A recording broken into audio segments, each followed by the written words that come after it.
discussion about today. Many of the calls during our call-in programs have been about Ross Perot's appearance at the NAACP convention in Tennessee yesterday. We're going to show you that speech in its entirety up next, and that's it for our convention preview. We thank you for being with us. I'm Beverly Shook at the New York Stock Exchange.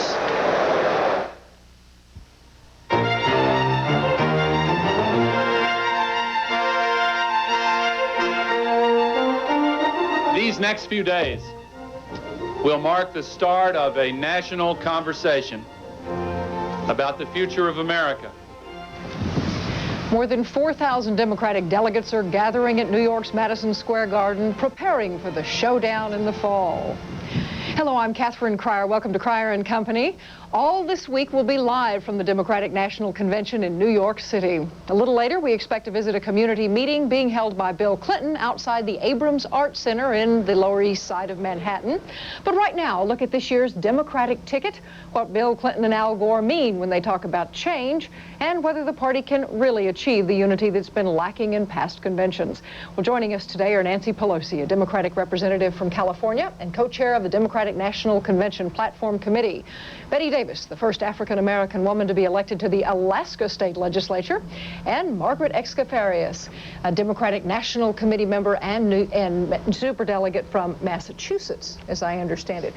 Welcome to each of you, and what I see here is an African-American woman, two white women, names that did not get mentioned, not specifically your own, but in discussing vice presidential candidate. We really didn't hear consideration of minorities and women, although a few names sort of filtered through. Are you represented on this ticket? Well, the issues that I care about are represented on the ticket. I do think that this will be the last ticket. I believe that Bill Clinton and Al Gore will win, and that in 1998, that ticket will have a woman or minority on it. If we don't, we'll at least have a tough competition, a stiff competition for that first or second slot. But this, I think, is the last ticket that a woman or a minority was not in major contention. Betty, number one, do you believe that? And number two, are you represented without those voices on the ticket? I believe that I will be represented, but I do believe that we need to do more to make sure that women are in key places. And I would have loved to have seen a woman, and I'm particularly interested in seeing minorities move into the forefront in that area also. But I'm pleased with Gore and Clinton. Well, Marty, did it bother you at all that really names weren't even floated, even for PR purposes? I mean, we heard Ann Richards, and that disappeared relatively quickly, but it really didn't seem to be a topic of discussion. I think what we've seen is we've gone far beyond names for PR purposes, names for a little touching base here and there, a little schmoozing. What we want is people who are good on the issues that are really significant to the women of America. And if you've got people who are good on choice, if you've got people who are good on jobs, if you've got people who understand that most of the women in the families today have to work because they're single parents or because the economy doesn't provide them enough money unless they work, those are the kinds of candidates generically that I want, and that's what I look for.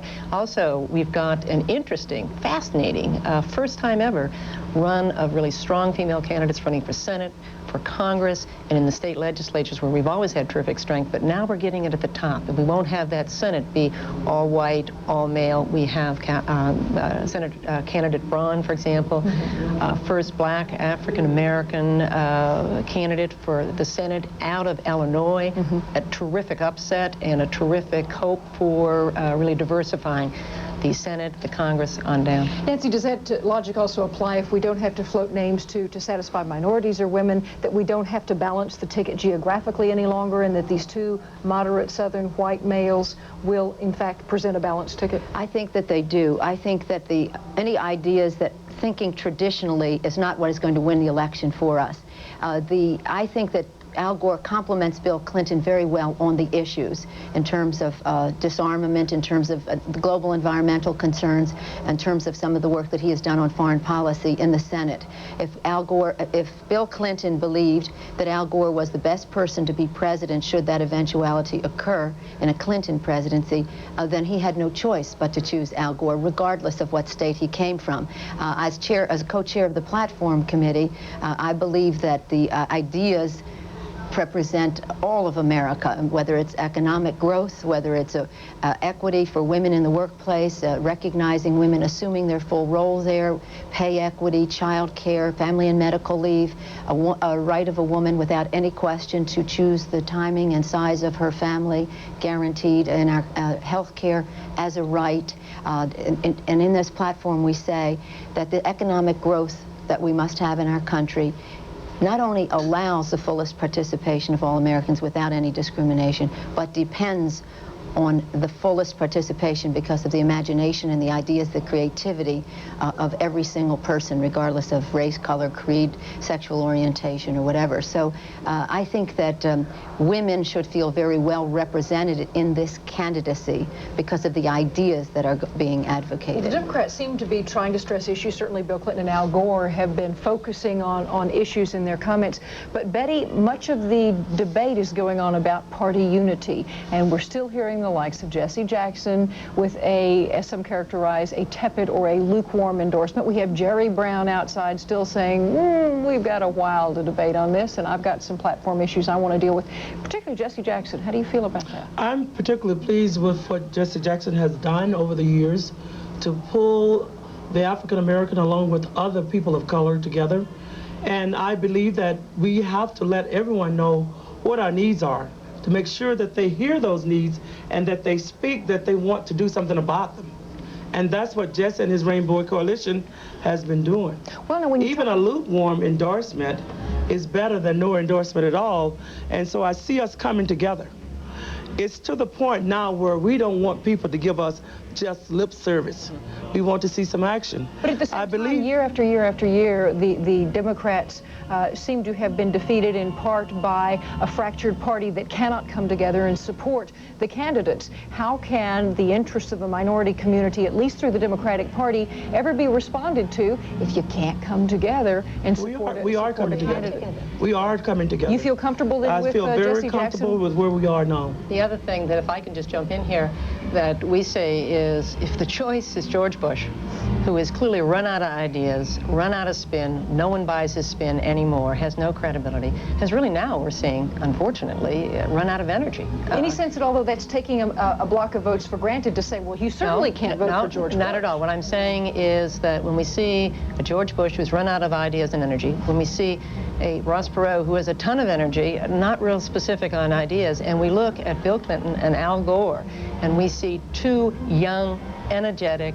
bright, experienced, interesting combination, individuals who care deeply about programs. Marty, I have to apologize because Senator Al Gore is speaking at this moment, and we're going to come in and take a listen. He is speaking to the American-Israeli Public Affairs Committee in Manhattan over at the Hilton Hotel.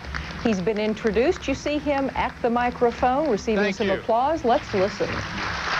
Thank you so much, ladies and gentlemen, for the enthusiasm I felt in that welcome. I'm so glad to be here with so many good friends. I want to thank David Steiner for his wonderful and generous introduction. And David, many prayers have been answered in your wonderful recovery from surgery just a month ago. We are happy to see you here. To my great friend, Monty Friedkin at the far end here, and may I say on a personal basis that your many friends, Monty, have been with you and your family and in the ordeal that you have been through, and may I say, having gone through something very different but in some ways similar with my son, that we all admire the tremendous courage that Sean has demonstrated and has imparted to us all. And please give him our best wishes. In fact, I think he is here in the, he's in town, and I'm looking forward to seeing him. To my friend and your leader, Tom Dine, to Sissy Swig, with whom and with whose family I have had a great friendship over the years, to the wonderful platform chair of the Democratic Party, a longtime friend of this organization and a great compatriot of mine, Bill Richardson. And finally, to my friend Lee Hamilton, a person for whom I have boundless admiration. May I just say this briefly? I saw it as an honor to be asked to run as the vice presidential nominee of my party. But it is no greater honor than being mentioned in the same breath with Congressman Lee Hamilton.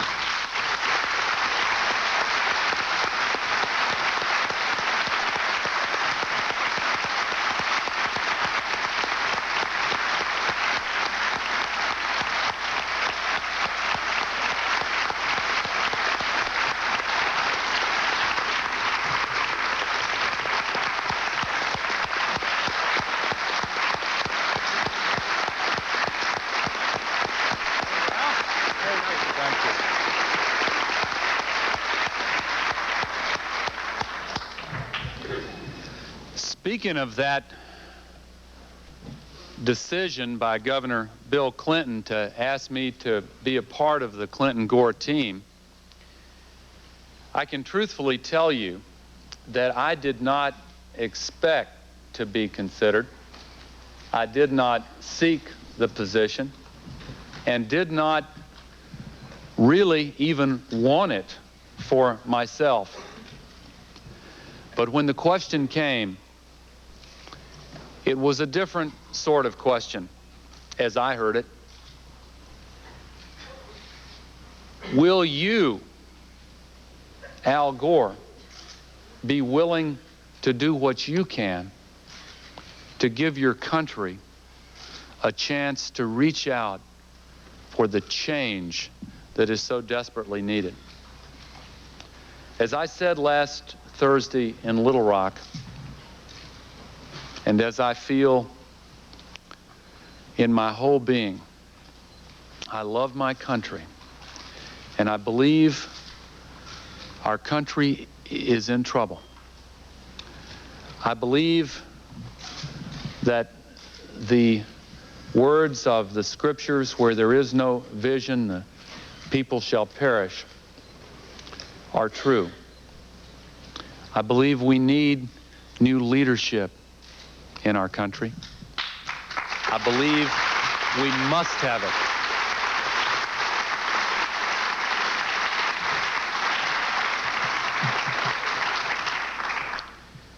There's a lot this country is just beginning to understand about Bill Clinton and why he is the candidate for president best able to offer our country the chance for change. Many don't know that just as so many families here have encountered grief and tragedy and grown in their efforts to deal with it, his family did as well. Many don't know that his father was killed in a tragic accident 3 months before he was born. His mother, a young, poor widow, had to go to work for everything they had and ask his grandparents to help out. Bill worked his way through school, worked his way through college, pulled himself up by his bootstraps, got one of the finest educations possible, and then went back to Arkansas to help the people who he knew were living in the same circumstances from which he had come. I want to do everything I can as part of the Clinton-Gore team to help this country get out of the rut we've been in, to start moving forward in the right direction again. And I'd like to ask you here today, if you will do the same thing, if you will make the decision that I made, Too often, we are tempted to remain on the sidelines. Sometimes we compromise and leave only one foot on the sidelines.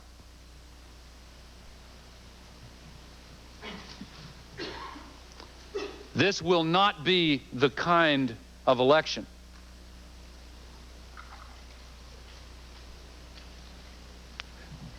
where the outcome is going to be likely very close, where the American people can make the right decision with good people staying on the sidelines.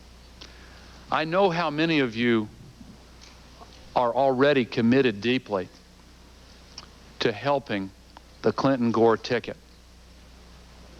But I want to ask every last one of you to search your hearts for any barrier, any impediment, any reason that would keep you from giving a wholehearted commitment. And then remove that barrier, overcome that obstacle, get rid of that impediment. Throw your whole heart into this winning effort. We need you in order to succeed. There is one barrier that I find in the hearts of many people now throughout the United States of America. Many say it doesn't matter how this whole campaign goes. It doesn't matter who wins. Nothing's gonna change. It is part of the legacy of the failed leadership of the Bush-Quayle administration that so many Americans have been so tempted to give up on our heritage of self-government and freedom and democracy. But we as a people are larger than the Bush-Quayle administration understands.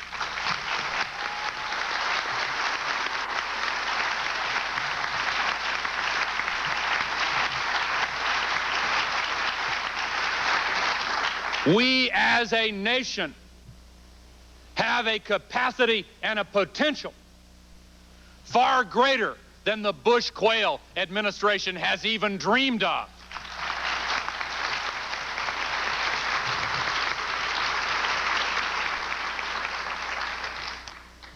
The answer to the cynics, the answer to those who say it doesn't make any difference, must come from you. We have seen change all over the world. We have seen people on every part of this earth give their verdict to the cynics and say, now is the time to choose a different and brighter future. It is the turn of the United States of America to confront the skeptics and cynics and say, if you believe we are just going to stay in the same rut we have been in for the last 12 years, if you believe we've lost the capacity to reach out, to change, to grow, if you believe we no longer have what it takes as a nation, you are wrong. Because in the next 3.5 months, we're going to have a national conversation about the future of this country, about who we are as Americans, about who we are as human beings, about what we want and dream of for our children and for generations yet to come. We are going to talk with one another about what is possible, not just about what is and what has been, but what can be. Ladies and gentlemen, we need your help.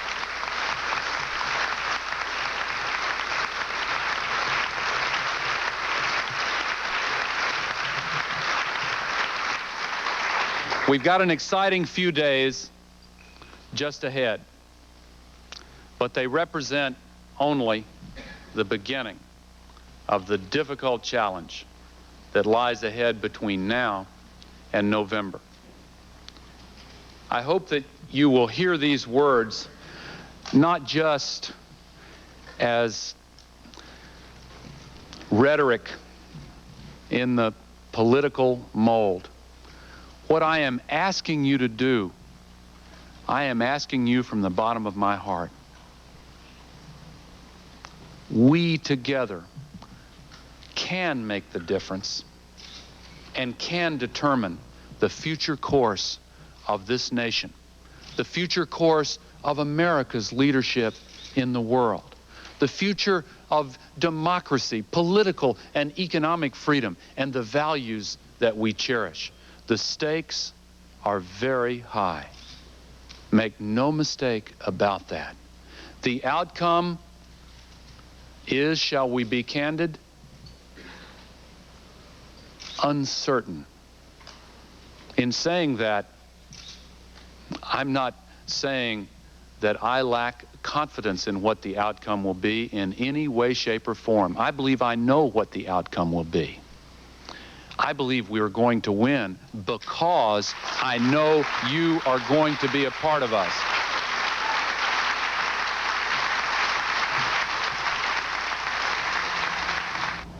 As you heard comments, which we will continue in just a moment, of Senator Al Gore speaking to AIPAC. We also are on the trail of his senior partner in this endeavor, Governor Bill Clinton, who is on the Lower East Side of Manhattan at this moment. He is at the Abrams Art Center, which is part of the Henry Street Settlement, an organization started back in 1893 for youth in that part of the city. And at this moment, we are awaiting his remarks to the individuals there. And I'm also glad to be he's begun to speak. Let's hear what he has to say. Assemblyman Silver and Senator Connor. My good friend and supporter. And we'll come back and pick up the remarks of Senator Gore and Governor Clinton. And at this moment, we're going to take a short break. Stay with us. We'll be right back.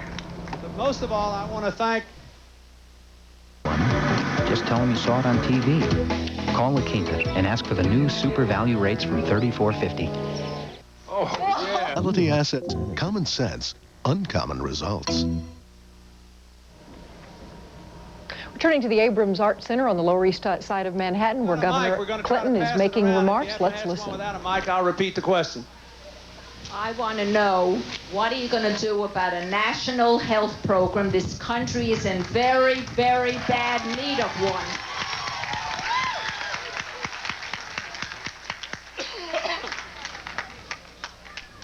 I'm going to give you one. I'm going to give this nation is the only advanced nation that does not provide basic health care to all of its citizens and control the cost of health care. As a result, you live in the country that spends more on health care than any other nation in the world and gets less for it. So what do we need to do? We need to put a lid on health care costs by cutting down on the insurance costs, on the bureaucracy. I was in the Harlem Hospital a few months ago, and the doctor there told me everybody knows we're spending enough money on health care. We're spending it in the wrong way. Then we need more clinics in cities, more clinics in rural areas, so that people can see the doctor when they need to see the doctor, not when it's too late and too expensive. We cannot turn this country's economy around. I will say it again. We cannot turn the country's economy around. We can't get control of our budget deficit. We can't free up dollars to invest in education and jobs unless you control health care costs and provide basic health care to all Americans. It will be one of the 2 or 3 most important things I seek to do in the first 100 days of my administration.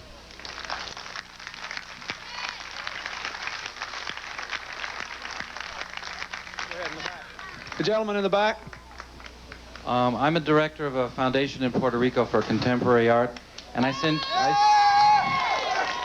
And I sent you a letter in January giving you a suggestion that you nominate Al Gore as your vice presidential candidate, to which you warmly responded. I'm glad to see you followed up on that. Now, my second... Gosh, I've been trying to keep it a secret. Now everybody knows who's responsible for the decision. Now You'll be mobbed by the press. He did it. Go get him. Now, my second suggestion is this, that you make sure that you have at least 50% of your cabinet women.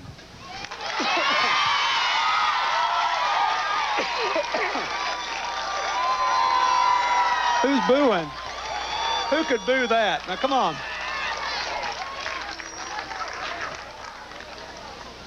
Let me say that on principle, I never get involved in quotas, but women have held the major positions in my administration, almost every one, at one time or another since I've been governor.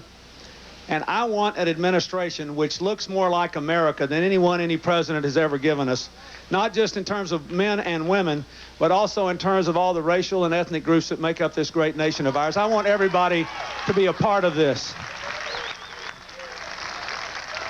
Go ahead. Yeah. I want some of the young people to ask questions. They grilled me pretty good in private there. They were great. Okay, we'll do one here, one there, and then come down here. Go ahead. I'd like to know what would you do to improve the education system? What would I seek to do to improve the education system? The following things. Number one, we have an awful lot of poor children in America who don't get off to an equal start. So I try to make sure that every kid who needed it had a chance to go to a preschool program like Head Start. The second thing, the national government has cut back on aid to the schools in the last 12 years. What I try to do is to give more money to the schools to even up the educational opportunities children have, whether they live in rural areas or cities, whether they live in rich or poor areas, so that they're more equal. And especially I'd work on smaller classes in the early grades so that children learn the basics right early on. Third thing I'd do is to try to make sure that every young person who doesn't go to college has a chance to get 2 years of further education and an apprenticeship program so nobody gets into a dead-end job just because they don't have a 4-year college degree. And finally, maybe most important of all, I would set up a trust fund out of which any American without regard to income could borrow the money to finance a college education, then pay it anybody, and then pay it back after they go to work as a small percentage of their income or by coming back home. Think of this. If everybody in New York City got to go to college and then came back to New York and paid it off by just working for 2 years as a police officer, as a teacher, as a nurse, in a program for kids to keep them off drugs and out of gangs, solving the problems of our country, we could solve half the problems we've got and educate the whole country at the same time. It'd be the best money we ever spent. Yes, sir.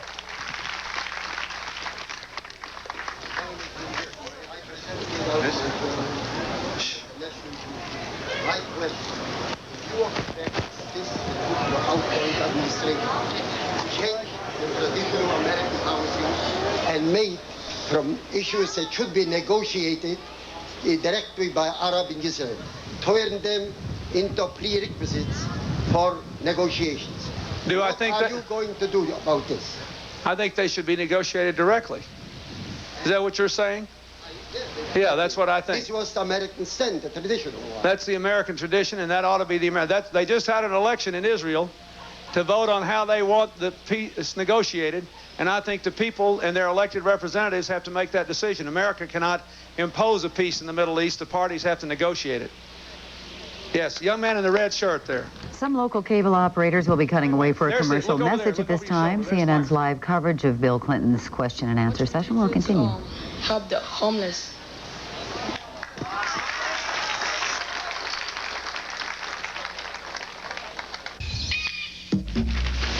He protects all living things in the forest. But he can't do it alone.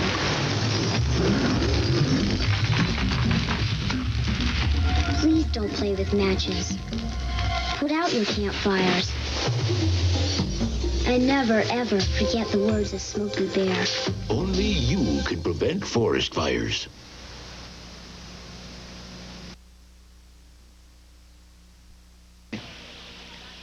Here's where we're going to get the money from. We're going to get the money by taking all. For those viewers rejoining us following a local commercial break, CNN is bringing you live coverage of likely Democratic presidential nominee Bill Clinton's question and answer session in New York.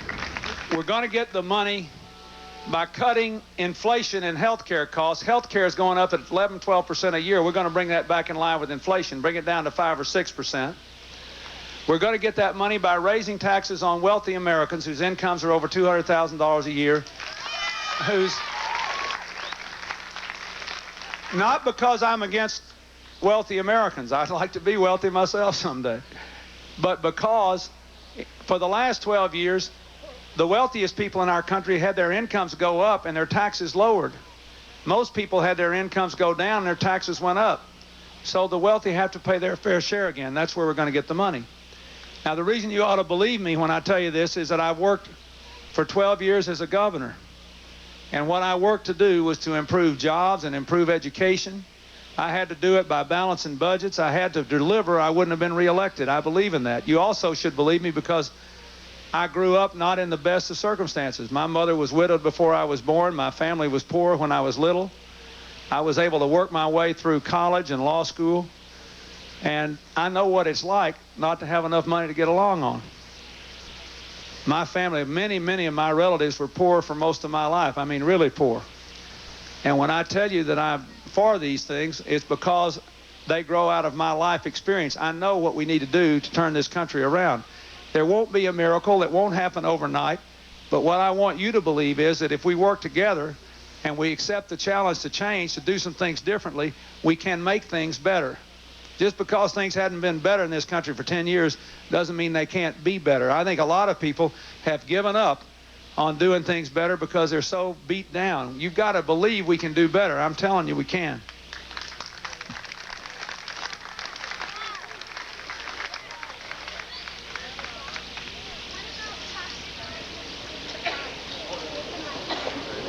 What about fighting crime?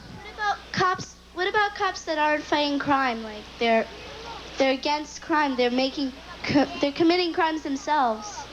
They should be prosecuted too. But you should know, let me talk to you a little about police and fighting crime. First of all, most policemen are like everybody else. Most of them are honest and they're doing the very best job they can. People who violate the law should be prosecuted, whoever they are. But most police do a good job and are doing the best they can. It's a lot harder to be a policeman today than it was earlier. When I was your age, a long time ago, this is real important. When I was your age, how old are you? 11. My daughter's 12. This is about right. When I was your age, there were 3 police officers in America for every serious crime. Today, there are 3 serious crimes for every police officer. What does that mean? It's a lot harder to be a policeman today. What do we need to do? We need more policemen that people trust, walking the same streets every day, working with their neighbors, getting to know people, working to prevent crime from occurring in the first place. In New York City, believe it or not, because your police chief has started a program of community policing, not just the same police in the same neighborhood every day, working with their neighbors. Crime went down this year for the first time in 36 years. We can bring crime down if we can put enough policemen on the street working with their neighbors who are fighting crime and are trustworthy and doing a good job.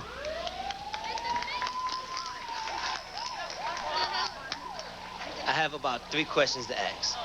The first one, okay, as a student who has to pay off a student loan, okay, is there a way that you can get like more grants instead of student loans? Because after you get out of school and you start working, you get a family. You pay living expenses, family expenses. That student loan breaks your back. That's the first question. Under my program, no loan would ever break your back because you pay it back based on a percentage of your income. And we'd keep the percentage low enough so it wouldn't break your back. You'd also have the option under my program of working for a couple of years at reduced pay at some public service job, like being a teacher or a law enforcement officer, and you'd pay it off forever. You'd never owe another dime after the 2 years you worked. Now, over and above that, if the government, if the national government would provide this sort of program, then states like New York State and schools could spend more of their money on scholarships. In other words, they wouldn't have to worry about loans. There'd never be another loan program except this one. Then everybody else could put their money into scholarships, and the two things together, I think, would make life a lot better for people. Governor Bill Yeah, this Clinton gentleman over answering questions at the Abrams Arts Center. We'll take a short break and be right back. And returning to an outdoor question and answer series with Governor Bill Clinton at the Abrams Arts Center in the Lower East Side of Manhattan. Well, this economic program of mine is not just for the cities, but it certainly is for the cities. And the mayors have embraced it enthusiastically. Between jobs, education, and health care, we're going to invest $50 billion a year in each of the next 4 years. We're going to create 1 million jobs a year directly. We're talking about putting people back to work, providing health care, educating a whole generation of people, revitalizing the inner cities, and making the streets safer. I mean, this is stuff worth voting on. Don't vote for me, vote for you. That's what I want you to do. These are things that are worth voting for. And, you know, I'm very concerned about the low rate of voter participation. But this country has been around, you should know, for over 200 years now. And the reason is that we always respond to challenge. If the voters don't vote, it won't matter. If you don't vote for me, you won't get change. And that's what you have to decide, every one of you. Go ahead. We'll go around. What do you want? Any, you pick. You make somebody mad. What are you going to do about the AIDS situation?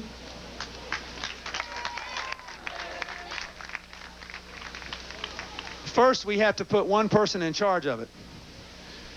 We ought to, the AIDS epidemic is a much greater proportions than most Americans realize. More people are HIV positive than most Americans know. We have to put one person in charge. We have to fund the Ryan White AIDS Act. We've got 2 great recommendations from a National Commission on AIDS, but nobody's implementing them. We ought to implement those recommendations. And I'm also going to take a major personal role in advocating education and prevention of AIDS, including aggressive program in our schools, which I think is very important. Go ahead. Hi, my name is Lee Chung. I'm with Asian Americans for Equality, and welcome to the Lower East Side. I'm glad to be here. Back. We're a community-based organization that serves the Lower East Side and Chinatown, and one of our prime missions is to preserve and to develop low-income housing. Now, you mentioned before that you would reinvest in housing at the federal level. Could you be more specific? Wait, you mean what kind of housing program? What kind of housing? You mentioned it in terms of homelessness, to prevent homelessness. I favor the development of low-income housing initiatives that are community-based. I basically think community-based groups like yours should shape the future of the housing programs. And I think the money ought to be put out either through nonprofit community groups that are into housing or through local governments. I don't favor a big increase in a federal housing program. I favor investments through local governments and community-based initiatives that are proven to work. Okay, go ahead. I have a whole crowd standing up here. Nice hat.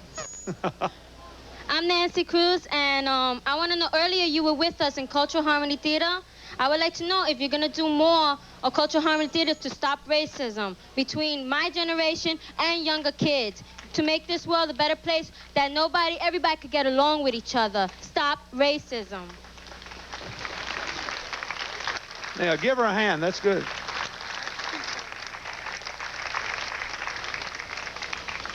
Well, what we talked about earlier was the support from the national government for summer projects like this. Yes, I want to do that. But again, people in your community have to decide that that's what you need here. I don't think I should make everybody do it. This is something you should want to do. But I'm going to do a lot for racial harmony as president. I'm going to give you an administration that looks like America. I'm going to speak up for people working together and trying to love and support each other instead of being divided and hating one another. And unless we pull this country together across racial lines, we can't solve any of our other problems. I mean, look at this crowd today. Just look at this crowd. This is America. Look around. I mean, we're never going to get anywhere until we start working together again across racial lines, and we may need the young people of our country to teach us how to do it. Go ahead.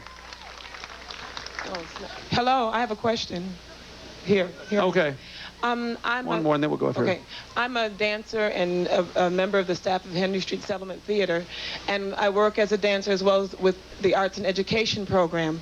I teach a lot of the children that are sitting here now, and I'm very, very concerned about what's going to happen to the students who will not have funding in the future to attend places like Henry Street. What's going to happen to the arts in this country? I've been an artist in New York for 12 years, and I see how the arts affect the children. Without the arts, they join gangs. Without the arts, they're in the streets. Without the arts, they have no life, no other second way of expressing themselves. What are you going to do for the arts? Good for you. What I'm trying to do, and that's all I can tell you, is that, you know, I haven't been elected yet, but what my plan is to restore funding for the educational programs of this country back to the level they were 10 years ago. All this is a recent vintage, you know. It's only been in the last 10 or 11 years that the federal government has quadrupled the debt and reduced our investment in children and their educational programs. What my commitment is over the next 4 years is to restore the funding of those programs in real dollar terms back to where they were in 1980. That's all I think we can do that if we have the courage to control health care costs, if we invest the cuts from defense budget with discipline, and if we raise some money from people who can afford to pay more so that we don't balloon the deficit. And that's what I want to do. It. I agree with you. I've been deeply impressed just here today at the role that this arts education initiative has played in the lives of these children here. And I think it can happen all across America. Go ahead. Governor Clinton, what will you do to help the children of child abuse and the women of domestic violence? What are you going to do?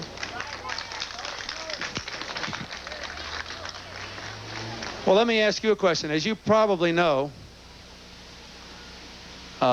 most laws on child abuse and domestic violence are state laws. They're not national laws. Prosecutors who promote it, I've done a lot of work in trying to strengthen the domestic abuse laws in my state, and we just had a special session of our legislature to put more money into our child abuse and neglected children's programs. The one thing that I've given a lot of thought to this because it almost has to be done at the state and local level. It's very hard for the national government to legislate in this area. But one thing you should know about the programs that exist today is the federal government basically prefers other programs in the medical area to programs dealing with child abuse. That is, if you invest your money, let me give you if you invest your money in a health care program for the elderly, you can get a higher percentage of the program paid for by the national government than if you put it into child abuse. And what I think we ought to do is treat child abuse on an equal footing with other federal health care initiatives. And that would make it possible for the states that are willing to do what they should do to get some more help to do it. I think that's about all we can do from the national government. A lot of this has to be done at the state and local level. As Governor Clinton gets his next question there at the Abrams Arts Center, we'll take a short break and be right back. Stay with us. We need money. We need help. Problem because when Governor Bill Clinton answering questions about returning former prisoners into society and the problems of jobs in America. Let's listen. Job available who wasn't an inmate. So you've got to have an economic program. Now, over and above that, I can only tell you what I think should be done and what we're trying to do at home is when most people in the penitentiary are undereducated and have an alcohol or drug abuse problem. When people get out of the penitentiary, they should have had education and drug treatment. And they should have been given some job training. I also think that first-time nonviolent offenders should be kept in community punishment settings where they can have work and discipline and job training so they can become employable. A lot of people are put in jail and then let out of jail, and they're no more employable when they get out than they were when they went in. So I think we've got to do that. We are wasting a phenomenal amount of money. Your nation leads the world. We're #1 in adults in jail. That's one thing we're #1 in. And we are in part because we don't do enough education and job training and drug treatment. And we've got to turn that around. Are we out of time? Yeah, we're really out of time now. One more question, and then Governor Clinton really has to go to his next. I work for daycare, and we had no contract for 2 years now. And I want to know when can we get more funding like the Board of Education to help our daycare children? As far as I know, that's mostly from the state and local level and not from the national level. That's something I can't make a promise on. But let me say this. One of the reasons that all these programs are in trouble is that you got a sick economy. When the economy is down, there's no money coming into the state government, no money coming into the local government. And all of us are going to have to decide whether we have the courage to change. You cannot go on for 4 more years with a policy that only helps the wealthiest people in America and the special interest groups and doesn't make the economy grow and doesn't invest in education and housing and the things that make this country worth living in. That's what the election's all about. And I'm sorry I can't stay here all day and answer these questions. You were great. Thank you very, very much. Thank you. Governor, we have some flowers from our kids in Democratic presidential nominee Governor Bill Clinton of Arkansas answering questions at the Abrams Art Center. They're on the Lower East Side of Manhattan. And we saw him in his last public appearance today because he's going back to his hotel to work on that all-important speech he'll be giving here at the Garden Thursday night. We understand he's been studying a few speeches from former presidents, including the likes of Abraham Lincoln and John F. Kennedy, and also the 1988 acceptance speech of George Bush. Interesting to see what he picks up from that one. One speech he probably will not be studying is his own 1988 nomination speech of Michael Dukakis, criticized primarily for its longevity. But maybe we'll get a bit of a preview tonight at 6 p.m. Eastern when Governor Clinton has a conversation with our own Bernie Shaw. We hope to see you then. NewsHour is next. I was really downing those tablets.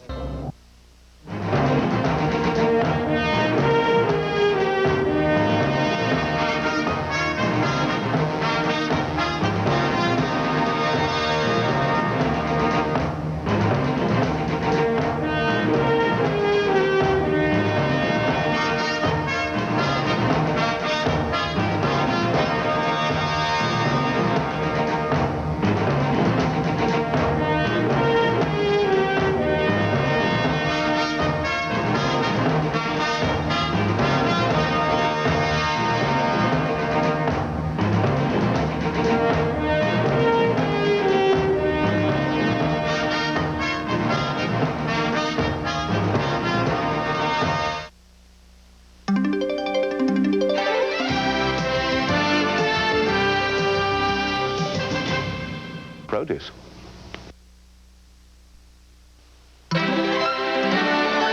This is CNN. I'm Beverly Shook.